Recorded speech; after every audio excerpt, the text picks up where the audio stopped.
Hello, everybody. My name is Ani. I'm one of your classmates for ERM, uh, Enterprise Risk Management. I don't remember the number. And I wanted to be showing you how to use the risk financing tool for the risk financing simulation exercises.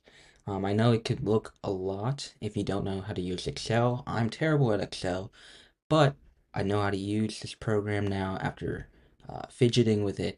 And I just wanted to show you how to use this tool for the exercises for the rest of the semester of this class. So, why don't we start off? I'm looking at the instructions on the right and the Excel sheet on the left. So why don't we start off with the 0, typing this in. Typing 0 turns off the entire simulation and just gives us this graph untouched. As we can see here, this is the mean in the middle, and it looks like a standard bell curve, a normal bell curve, with a left tail and a right tail.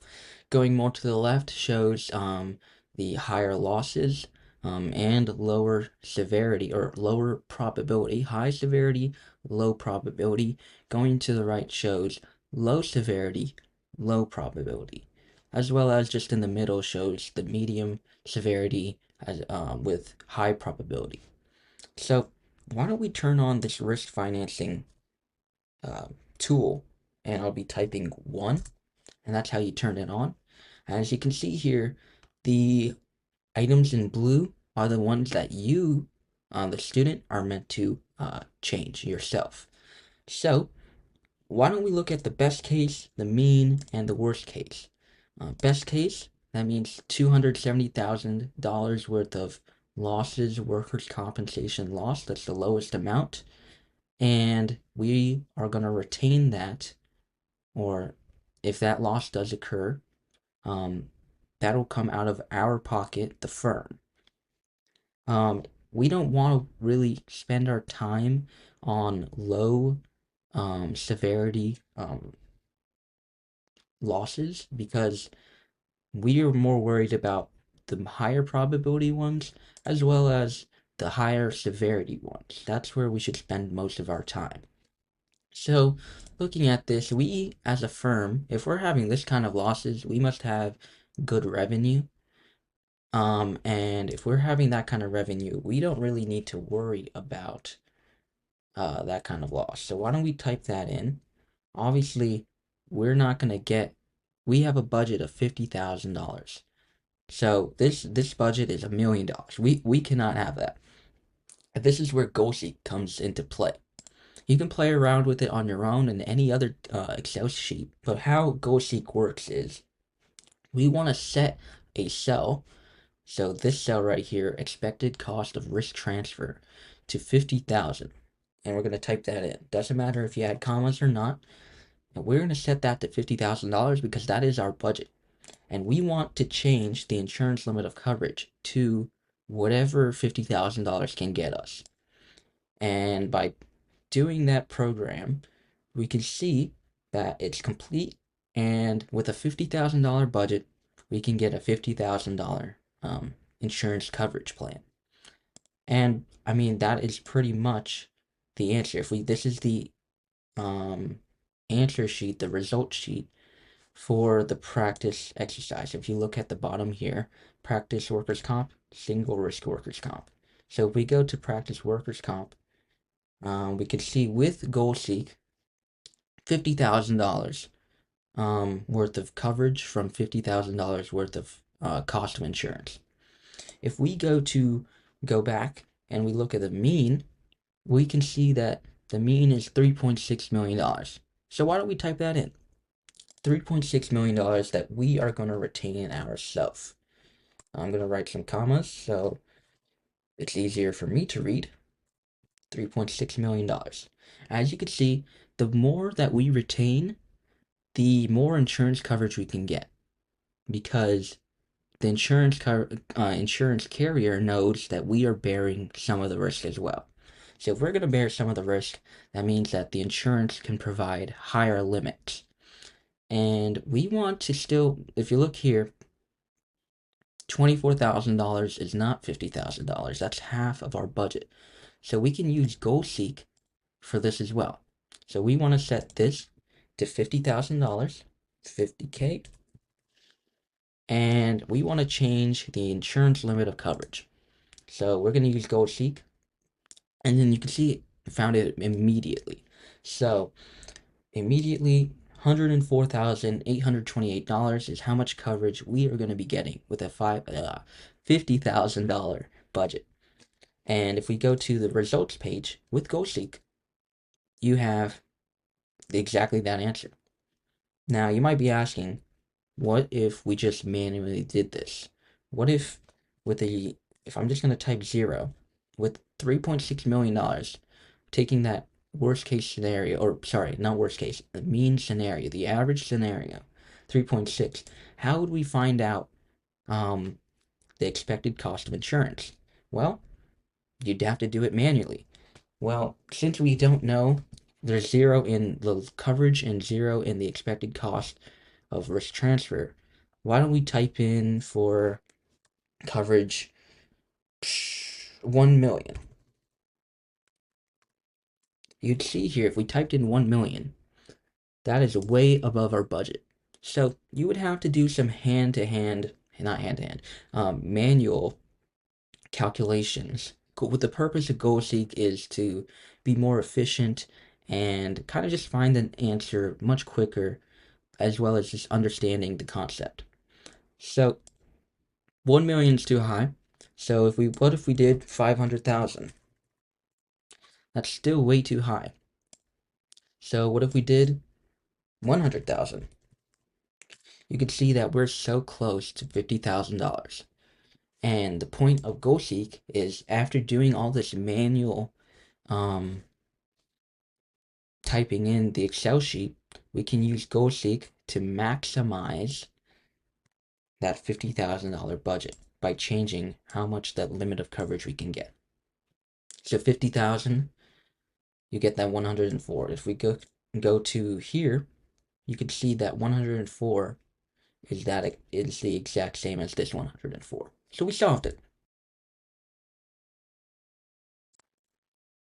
So now, why don't we take a look at, we were just looking at the center. Why don't we take a look at the left?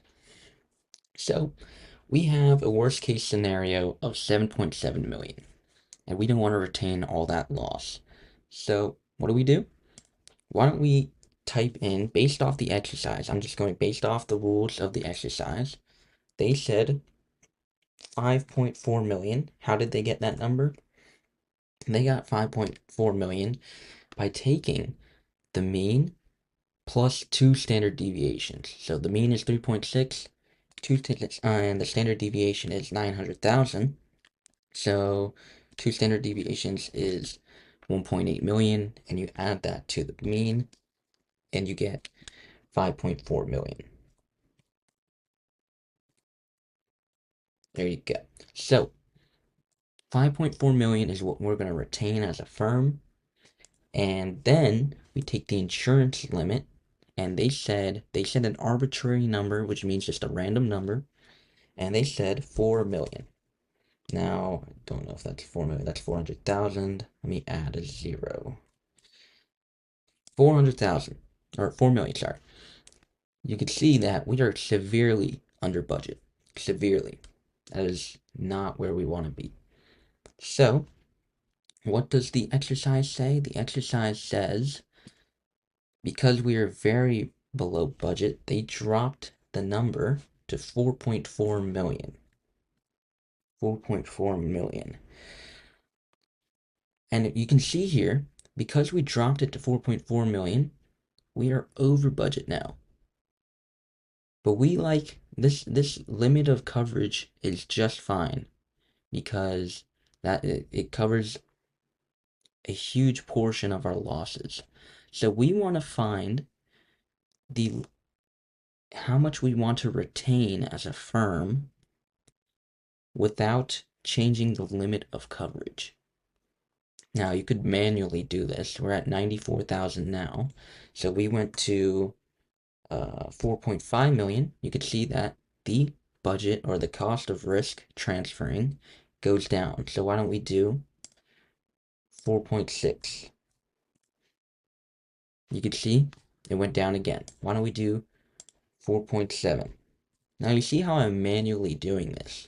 Oh, and look at that. 4.7 went to just below 49,000, which is good. But we want to be exactly at 50,000. You see how I'm manually doing this though? Takes a lot of time, and you doing this in real life, you don't want to do that. So using GoalSeek again, to get that exactly 50,000, we're going to set this cell to 50,000. Let me put a comma in there. Set this cell to exactly 50,000 by changing the retention, how much the firm is going to incur for each loss or annual losses. And we like the coverage of 4 million, so that's not going to change. And if we change that number, you can see that we are going to retain exactly 4.693 million for 50,000, exact $50,000 budget without changing limit of coverage. So yes, you could see that if you add these two numbers up, that's about 8.6, 8.7 million, which is a million more than the worst case, but there can always be a worser case. So looking at the practice, you could see with GoalSeek, that was the correct answer for negative 4.693 million. And if you didn't use GoalSeek, look how we had 4.7 million earlier, but it wasn't exactly the $50,000 budget. So the purpose of GoalSeek is to be more efficient by changing one variable to find a certain value. In this case, the certain value was 50,000, and the variable we were changing was annual aggregate retention without changing the limit of coverage because we like that limit of coverage. And as the exercise says, it was an arbitrary amount, and which means it's random. They just picked 4 million. If the number was a different number, we would have to change the retention to get a better budget. But since they chose 4 million, that's what we're basing it off of. So I hope this video helps you when we do the exercise 1, which is single risk. And I might make another video just for that. Thank you very much, and I'll see you in class.